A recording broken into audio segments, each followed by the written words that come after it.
নমস্কার বন্ধুরা, সুস্বাগতম। আমি আবারও চলে এসেছি আমার নতুন একটা রেসিপি নিয়ে। তো চলুন শুরু করে নিই। তো আপনারা আমার আগের ভিডিওতে দেখেছেন যে মাশরুমের পকোড়া কিভাবে বানানো হয়।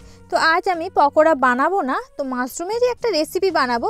তো চলুন সেটা শুরু করে নিই। প্রথমে এই মাশরুমগুলোকে ভালো করে লবণ ও হলুদ দিয়ে ধুয়ে নিয়েছি। তারপর এগুলোকে ভালো করে এগুলো থেকে জলটা পুরোপুরিভাবে ঝরিয়ে নিয়েছি। এমনভাবে ঝরাতে হবে যেন জল একটুকু না থাকে।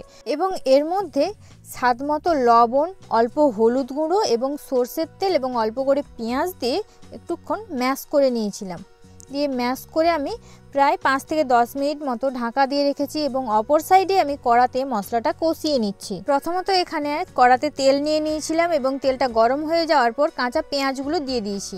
কাঁচা পেঁয়াজগুলোকে ভালোভাবে লাল করে ভেজে নেওয়ার পর এতে আমি দিয়ে দিয়েছিলাম দুটো মতো কাঁচা লঙ্কা এবং সেগুলো কেটেও দিয়েছিলাম যদিও।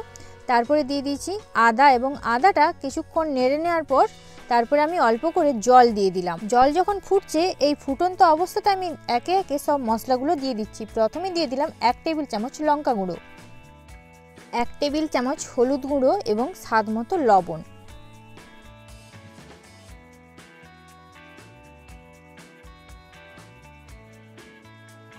এখানে সব মশলাগুলো দিয়ে দেওয়ার পর দেখুন কালারটা কিন্তু খুবই সুন্দর হয়েছে।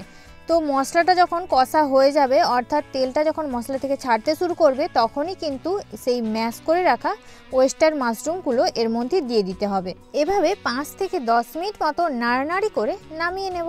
তো বন্ধুরা, আপনারা দেখতেই পেলেন কত অল্প সময়ের মধ্যে এবং কম খরচে আমি বানিয়ে ফেললাম ওয়েস্টার্ন মাশরুমের কষা।